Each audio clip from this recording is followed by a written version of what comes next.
sala, tá? Então, meninos e meninas, boa noite. A gente está abrindo um ciclo de, né? Não vai para o Instagram, não? Vai às 7h30. Daqui a pouco eu falo. Ah, tá. Eu botei lá que é 7h30. Porque aí dá tempo de todo mundo chegar aqui e não ficar parado lá no Instagram, né? Então, a gente está num ciclo de palestra falando exatamente desse livro aqui, Escapa do Caminho Sagrado, né? E a finalidade é que vocês um dia possam ter esse livro para estar estudando, né? Principalmente o pessoal que quer entender um pouco mais dessa filosofia do xamanismo.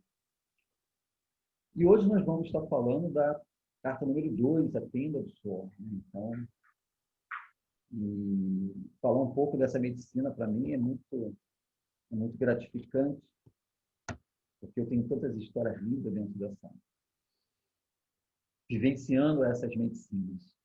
Então, a gente vai hoje falar aqui um pouquinho mais sobre a Tenda do Sol. Acredito que todos que estão aqui já participaram, né? Lígia também já teve o prazer de vivenciar. Foi uma vez só, né, Lígia? Fui uma vez. E quando é Gostei muito. Tá, Experiência única. Tá, e quando é que retorna aí de novo?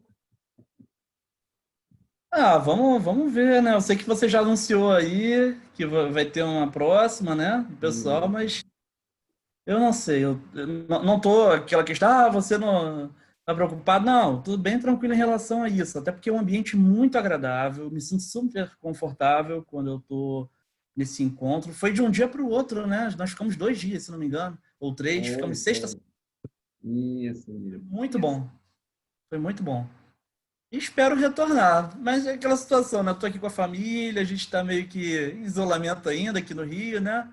A gente tá um pouquinho diferente aí de vocês, a gente ainda tá meio que se precavendo aqui em algumas coisas, mas eu quero visitá-los aí. Vou aguardar você, Ingrid. Vou aguardar seu encontro aqui com a gente. Opa, uma subida aí na serra para visitar aí vocês. Muito bem. Então, falar um pouco, né, dessa produção. A finalidade maior da tenda do suor, ela tem uma finalidade de purificação, né? Eu acho que seria assim o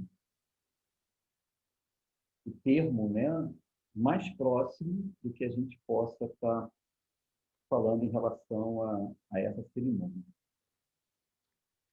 E a gente vai entender que cada tradição, falando um pouco, né, dessa cerimônia, que cada tradição ela tem uma formas diferentes, né, de estar realizando essas cerimônias. Tá? Mas o que é comum nelas todas é que a finalidade, ela traz essa finalidade da purificação, né? O propósito maior é justamente a purificação. E tradições muito antigas, né? Conta-se histórias que diz que essas tradições trazem, né, assim, lá no começo, né, eles dizem que o próprio homem da caverna, em algum momento, claro que de forma assim, muito inconsciente, vamos colocar assim, eles não tinham assim, muito a consciência do que eles estavam fazendo, eles então utilizavam, né, a tenda do suor como um propósito de se lavar. Mas a tenda deles era interessante. Uma vez eu vi um filme e me lembrou um pouco essa história, né? E aquelas águas, né, vulcânicas, né? Eu tive o prazer uma vez em Alto Paraíso de estar naquelas águas térmicas, né? E que vai saindo aquele vapor. Eu não sei se, Beth, você chegou aí em algum passeio em Alto Paraíso. A sua mãe foi comigo, né? Eu me lembro que sua mãe participou dos meus passeios lá em Alto Paraíso. Tenho quase certeza que sim. Minha mãe foi. Carmélia também. Isso! Então, ela sabe, né? A gente foi numa piscina térmica e aquela água quentinha, né? E aquele vapor saindo, né? Então, já nesse tipo de, de local sagrado ligado a essa água mais quente, né? Eles já tinham isso como um processo de purificação, né? Como um processo de você estar ali fazendo o seu trabalho de purificação, fazendo o seu trabalho de limpeza, mas de uma forma assim, muito inconsciente. Né? E essa tradição de utilizar a tenda como uma forma de purificação, a gente tem várias lendas. Né? Tem uma que eu gosto muito, que é justamente a história, né, de um líder tribal, que ele fala que essa cerimônia surgiu para ele no momento que a tribo estava passando por grandes dificuldades, no sentido de não haver alimento, de não ter caça, né, de não ter comida para a tribo, e ele então passa a, através das suas orações, né, pedir ao Grande Espírito algo que pudesse revelar para ele por que a Mãe Terra, né, não estava assim alimentando os seres e os espíritos da Terra. Então ele tem ali dentro das suas rezas, dentro da sua busca, ele tem uma visão, né? E nessa visão vinha para ele formato, né, de construir uma cabana, uma tenda, sendo que ali dentro os elementos, né, o fogo, a terra e a água e o ar, deveria estar ali, trazendo para ele, né, a purificação, trazendo para ele os elementos para que ele pudesse entender o que se passava com a Mãe Terra. Né? Então, parece que o primeiro formato dessa cerimônia ela acontece justamente assim. Claro que isso tudo são lendas, né? Existem outras lendas que ela nasce ali no México, né? Que os temascaleiros, então, faz contato com o povo do norte e essa cerimônia, então, é apresentada para eles. E a gente vai ver que cada tradição tem um formato diferente, né? De estar fazendo. Né? No México, eles fazem muito como se fosse um grupo. Né? Acho que vocês já viram aquelas casinhas pequenininhas, né? Que eles chamam de casa do vapor, né? E é feito muito dessa forma, né? E em algumas outras tradições se usa, né? Salgueiro, outras tradições usam árvores que sejam bem flexíveis, né? Eu aqui, e quando eu posso estar em um lugar que tem um bambu, eu gosto mais de utilizar o bambu, até porque o bambu, essas toceiras são muito fáceis, né, dela tá se recompondo, né? Então você corta agora, daqui a pouco, né, daqui a um ano, né, ele se repõe. Já quando você está mexendo com as árvores, dependendo, né, você realmente corta e pode correr o risco delas não brotarem, dependendo da lua, tem todo esse processo. E é importante, dentro dessa cerimônia, uma coisa que é muito interessante, é que quando eles falam da flexibilidade, né, da flexibilidade da água, né, ele está nos lembrando que os elementos que fazem parte, né, dentro dessa grande jornada, é uma forma desses elementos entrarem em contato conosco, né? Claro, isso dentro de uma visão assim, muito, muito mística, muito mágica e muito esotérica, se tem essa visão, né, da cerimônia. Né? Então, o formato, né, da tenda, ela é um formato que lembra sempre algo bem redondo, né? Porque ele tem uma representação do útero, né? Do útero da mãe, né? O útero da terra. Né? E é um simbolismo, né? Que é assim, tudo que é circular, tudo que tem esse formato circular, segundo as tradições mais antigas, você entra em contato com a espiral, né? Essa espiral que é feito, né? A Mãe Terra, a gente olha para o planeta, né? Ele é redondo, né? Você vê toda os ninhos. É muito difícil você ver algum animal construir um ninho mais quadrado, né? Normalmente a maioria dele é tudo circular. Você vê que é tudo em círculo, né?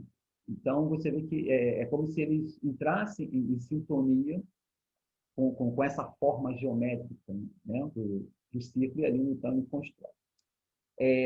O formato da tenda parte muito dessas tradições, né? Aqui atrás de mim nós temos mandalas, né? Então você vê que todo esse processo da mandala representando o ciclo. Por quê? Vai nos lembrar justamente os ciclos da vida, né? Vida e morte, dia e noite. Para que comece algo, precisa ter um fim em relação àquele ponto. Então, esse sentido do círculo, né? Ele vai lembrar muito que estamos conectados, tá? Já a forma geométrica do quadrado, ele já não circula tanto. Então, normalmente, em todas as tradições, o formato da tenda, né, da tenda do suor, ela é muito construída dessa forma circular, né? E dependendo da região, o material que a região te oferece, você então utiliza, normalmente sempre utilizando um material que você vê que você não vai agredir a natureza, né? Então, se lugares que tem bambu, né, eu procuro estar utilizando de bambu. Existe outro tipo de árvores, no Nordeste, principalmente, que não tem muito bambu, mas tem lá um tipo de uma árvore que é tão flexível como o bambu, né? E quando eu, né, Fortaleza, aí, quando eu estava fazendo muito trabalho aí, eu fazia justamente com esse tipo de árvore, né? E tão flexível e forte quanto o bambu. Okay? Então, a tenda do suor, só para a gente lembrar, né, de novo da finalidade, o principal é esse processo da purificação, né? Nós, hoje é dia 23, né? Dentro dos calendários, né, principalmente do calendário gregoriano, vamos dizer que hoje a gente está aí no segundo dia da entrada da primavera, né? Eu aprendi que não, assim, não é abrir uma porta, fechar outra, que a próxima estação começou. A gente observa os movimentos, quer dizer, aqui hoje está frio, né, aqui onde eu estou, né, tanto que hoje eu estou aqui com duas camisas, esfriou muito, e eu falei assim, o inverno está se despedindo, né, são seus últimos dias, então a gente não consegue ainda perceber a primavera, né? Claro, você tem algumas flores já, mas a natureza agora está começando a se recompondo. Por toda essa chuva, a primavera chove um pouco mais, né? O inverno ele é mais seco, porque o inverno ele representa a morte, né? E quando a gente mora muito próximo da natureza, a gente percebe muito isso. Eu presenciei a mãe natureza morrer, há muita queimada, né? Então aqui dentro mesmo, onde a gente mora, né, veio até mesmo da rua, de um outro vizinho, o fogo chegou aqui dentro, e a gente realmente vê toda aquela destruição, mas já essas chuvas que aconteceu de domingo para cá, né, já olhando para a natureza, ela está começando a ficar verde de novo, ou seja, tudo aquilo que parece que foi destruído, né, que traz o sentido da morte, a água, né, ela já está trazendo a vida, né? Então, a gente começa, então, a perceber esse movimento, né, essa chegada da próxima estação, no caso, aqui para a gente, é a primavera. Então, dentro das tradições, né, a tenda do suor também era muito utilizado por esses ritos de passagem.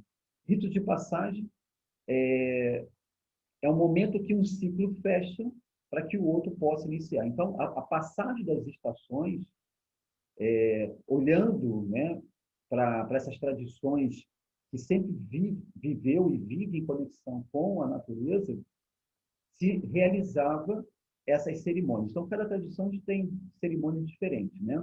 Especificamente, a gente está falando aqui da tenda do suor, E uma da utilização dessa cerimônia é justamente para esses ritos de passagem. Por quê? Porque a gente observa aqui na natureza o reino mineral, o reino vegetal e o reino animal, eles se preparam para esses ritos de passagem. E a nossa cultura, vamos dizer assim, a cultura do homem que vive na cidade grande, a gente perdeu um pouco essa conexão, né?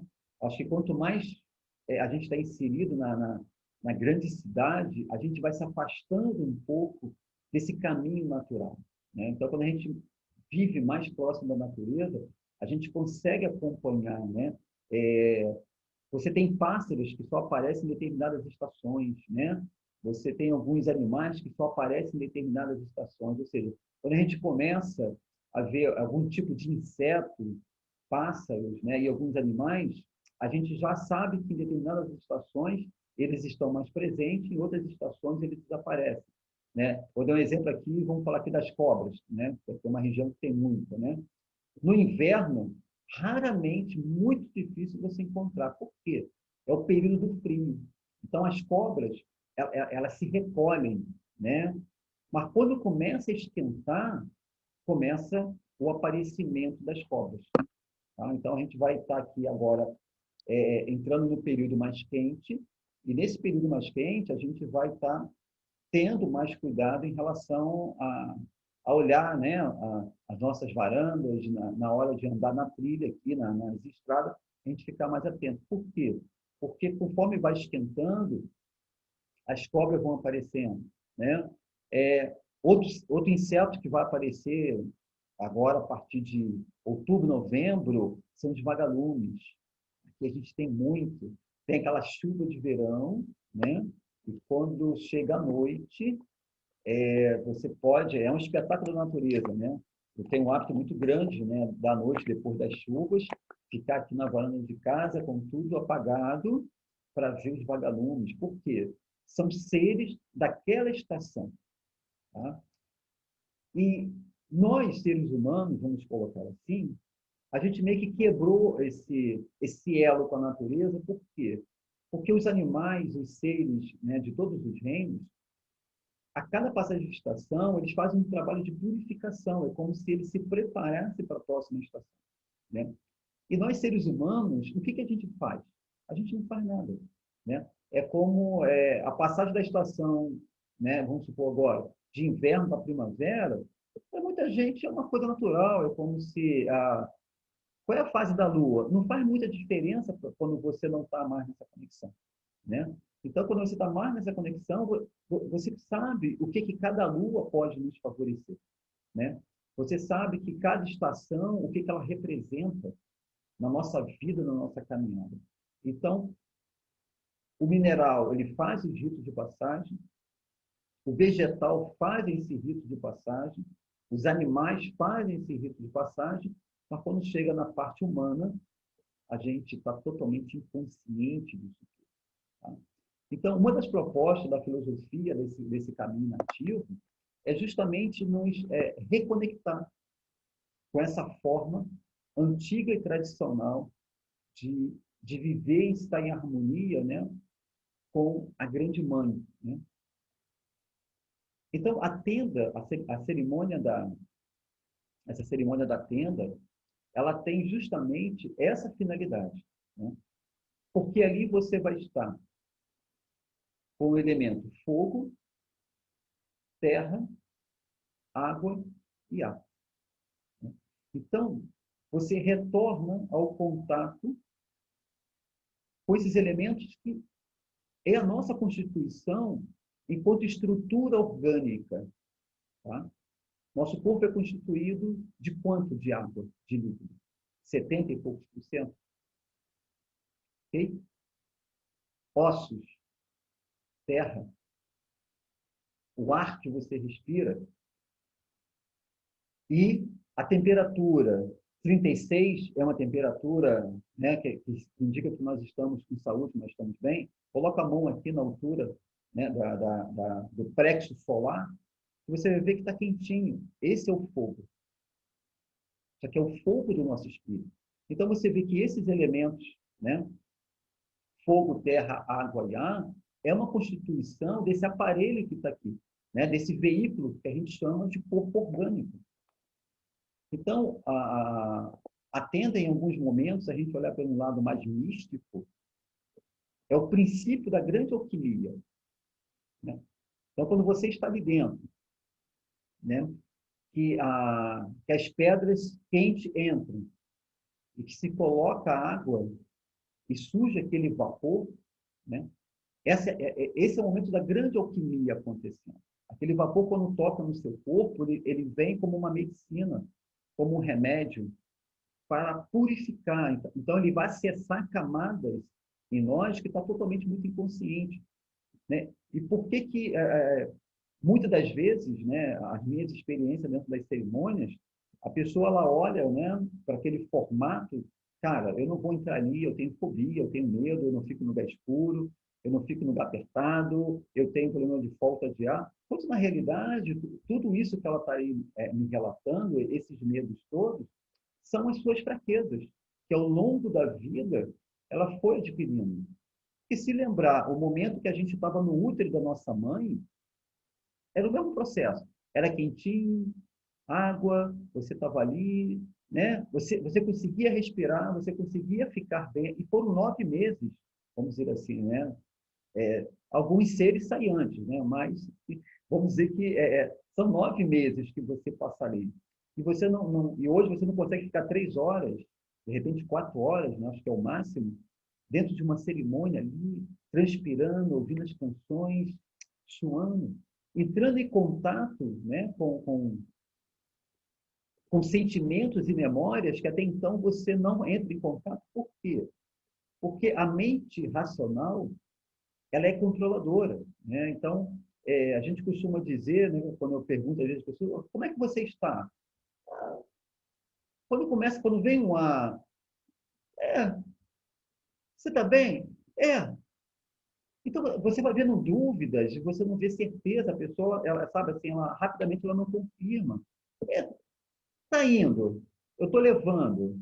Então, você vê que esse tipo de resposta são pessoas que estão em desequilíbrio, né? E muitas das vezes ela não quer olhar para isso.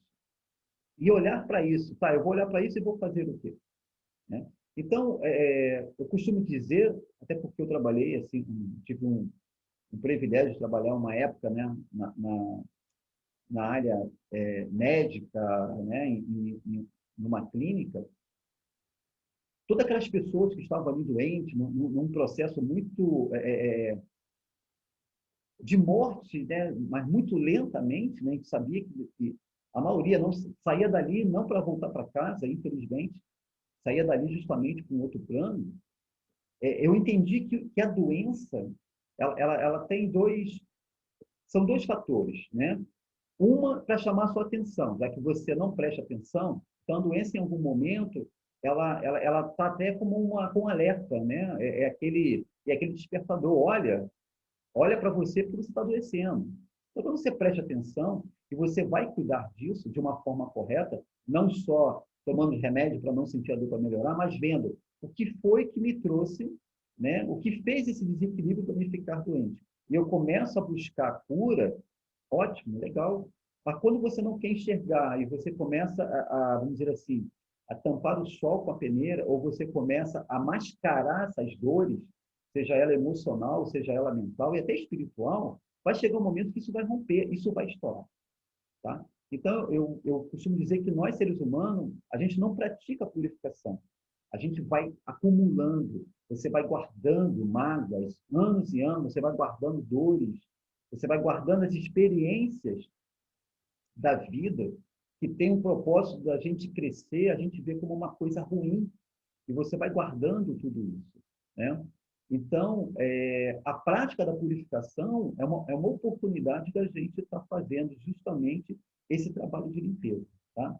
O pessoal que está no Zoom, eu tenho 1 minuto, a sala vai fechar para vocês e eu retorno aí com vocês, tá bom? É só o tempo dela fechar e a gente retorna.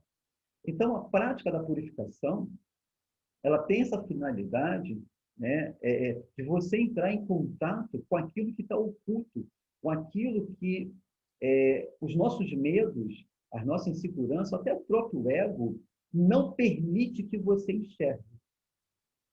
Tá? E aí a gente vai, então, fugindo, né? Lembra daquela frase da música Milton Nascimento? Você tem que ser um caçador de si, né? Quando ele fala que eu sou um caçador de mim.